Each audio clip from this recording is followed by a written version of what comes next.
Ipinangako ang mahabang buhay para sa paggalang sa mga magulang. Exodus 20 verse 12. Igalang mo ang iyong ama at ang iyong ina upang ang iyong mga araw ay humaba sa lupaing ibinibigay sa iyo ng Panginoon mong Diyos.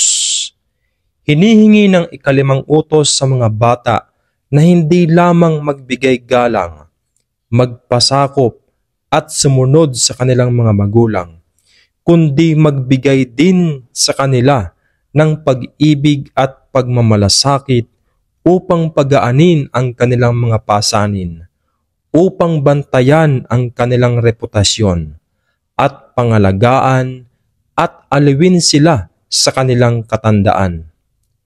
Umiiral ang ikalimang utos sa mga anak habang sila at ang kanilang mga magulang ay nabubuhay.